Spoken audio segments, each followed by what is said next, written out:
Pemirsa, dalam sekitar 3 tahun terakhir, para pengembang rumah bersubsidi menantikan penyesuaian harga rumah bersubsidi yang tidak kunjung selaras atau tidak kunjung naik sesuai dengan kenaikan harga BBM dan harga bahan bangunan. Para pengembang mengusulkan kenaikan harga rumah bersubsidi 13%, tapi dipangkas oleh Kementerian Pekerjaan Umum dan Perumahan Rakyat menjadi hanya naik 7% dari harga lama Rp168 juta. Keputusan final masih menunggu peraturan Menteri Keuangan yang juga belum terbit. Bagaimana Real Estate Indonesia atau REI menyiasati kenaikan harga bahan bangunan dan dampaknya terhadap pembangunan rumah bersubsidi? Kita langsung membahas dengan Ketua Umum REI, Toto Lusida. Pak Toto, selamat pagi. Selamat pagi, salam sehat untuk semua. Salam sehat, Pak Toto. Mau update terakhir, Pak, kenaikan harga rumah bersubsidi sudah ada atau belum ya? Memang belum terbit, tapi kita 2 hari yang lalu sudah rapat melalui Zoom dan naiknya 4,89%. 4,89%. Ya, Jadi bahkan lebih rendah dari, tadi sebelum ini saya mengatakan PUPR mengatakan 7%, itu bahkan lebih rendah dari situ, Pak.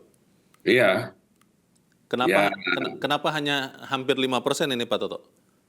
Saya nggak tahu kebijakan, mungkin penghitungan dari Departemen Keuangan ada cara menghitung sendiri. Mhm. Jadi kita terima dulu. Kalau kita nggak terima dulu malah nggak naik-naik nanti, Pak. Itu berarti kalau ke harga rumahnya jadi berapa itu, Pak Toto ya? Naik dikit dari misalnya 150, naiknya jadi ya 156 kalau nggak salah kemarin. Pokoknya 4,89% kita udah hitung semua. Oke.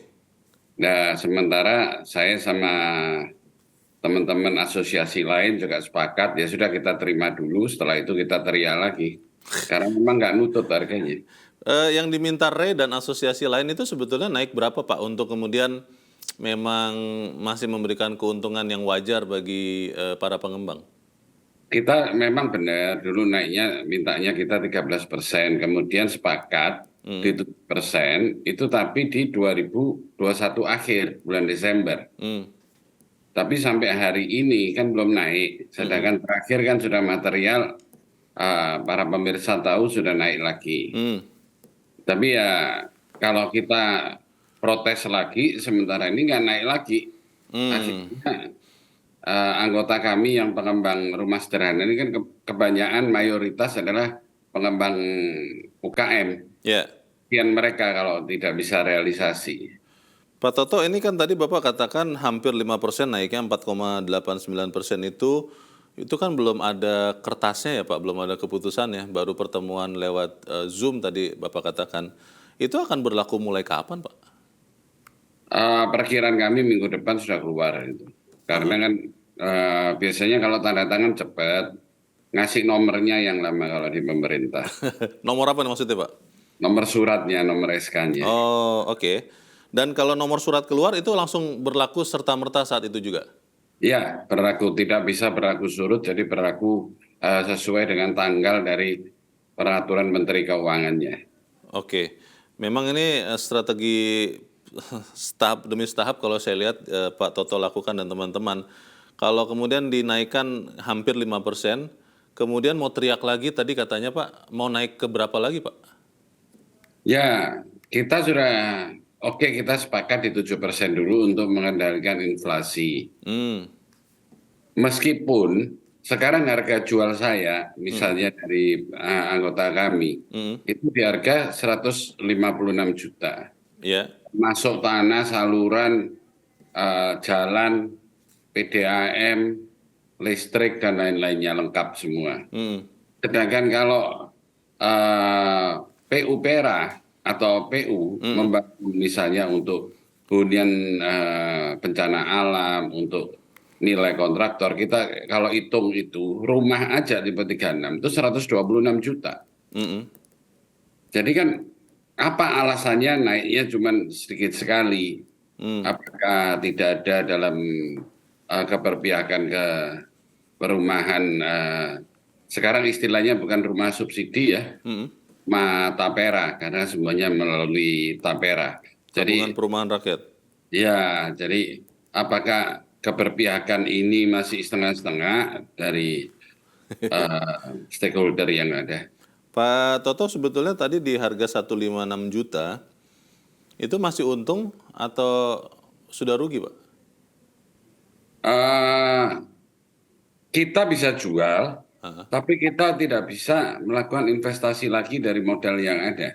Oh, jadi habis di pembangunan yang existing begitu? Ya, Ta- jadi kasihan juga teman-teman yang UKM gitu. Hmm.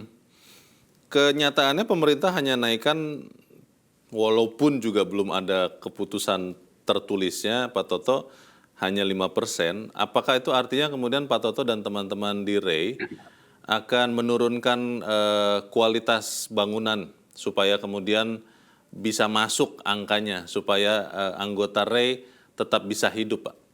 Wah, enggak lah. Itu kan kapan hari saya sampaikan itu untuk hanya eye catching atau atensi dari pemerintah. Mm-mm. Karena begitu lamanya untuk memproses sebuah peraturan menteri aja, khususnya peraturan menteri keuangan. Mm-mm. Tapi dalam artian kita memang hidup di Indonesia tidak melulu mencari profit. Karena kita bukan negara kapitalis, Ya, jadi faktor sosial yang juga. iya, tapi kan Tapi harus tetap kalau profit, Pak, untuk bisa bangun lagi kan? ya, nah kalau profitnya, kalau saya lihat sih nirlaba ya hampir ke arah situ. Tapi kan mereka sudah terlanjur invest tanah, Hmm. invest perizinan dan lain-lain kan harus tetap jalan. Hmm. Nah apa, UKM itu kalau sebulan aja nggak realisasi, mereka nggak bisa gajian ke karyawan dan operasional. Hmm. Maksudnya anggota REI, anggota Bapak yang adalah UKM begitu ya, Pak? Iya, iya. Hmm. Berarti kemudian targetnya kan dari 5 kalau mau naik ke 7% kan hanya 2%, Pak. Itu akan terus diperjuangkan. Tetap kita perjuangkan karena itulah margin yang bisa membuat mereka bisa invest lagi. Kenapa? Memang rumah subsidi itu kita bukan per rumah ya, per unit. Tapi kita lebih ke arah kuantitas jumlah yang banyak yang realisasinya. Hmm. Karena perputarannya bisa lebih cepat daripada rumah menengah atas. Oke. Setahun berapa, Pak, gambarannya, Pak, untuk realisasi rumah Tapera ini yang tadinya namanya rumah bersubsidi ini, Pak? Eh, Kalau seluruh total seluruh Indonesia kemarin 420 ribuan dan REI sekitar 60% dari pangsa pasar itu adalah anggota kami, anggota REI. Hmm. Kalau dengan harga sekarang, apakah itu artinya bisa kemudian memenuhi backlog yang masih banyak ini, Pak? Beda ya, untuk backlog kita sudah teliti karena kami dari REI punya tim research juga. Hampir 70%, 68, itu ada di non fixed income atau pekerja tidak tetap. Oh, Sehingga harus ada formula untuk kali ini untuk mereka yang non fixed income supaya mereka bisa mendapatkan rumah sesuai dengan jaminan dari UUD 45. maksudnya hampir 70% ini yang pendapatan tidak tetap, itu adalah konsumen rumah bersubsidi yang teman-teman REI bangun ya, Pak? Ya, jadi mereka seperti misalnya pedagang bakso, Hmm. pedagang soto ayam, Hmm. atau tukang ini penjahit garmen yang kerja sendiri. Nah ini kan mereka harus ada juga rumah untuk disediakan oleh pemerintah yang bekerja sama dengan swasta. Ya. Nah untuk itu harus bankable. Nah bankable-nya formulanya bagaimana? Hmm. Itu lagi digodok bersama-sama, lagi kita diskusikan yang tidak membuat risiko masing-masing pihak, termasuk pihak dari end user-nya. Iya. Salah satu yang juga disebut bisa mengancam ke peluang bagi konsumen rumah bersubsidi ini, Pak Toto, soal BI checking ya. Karena ada banyak dari konsumen ini yang nyangkut pinjol, akhirnya kemudian tidak bisa juga dapat pembiayaan untuk pembelian rumah bersubsidi. Itu benar atau tidak, Pak Toto?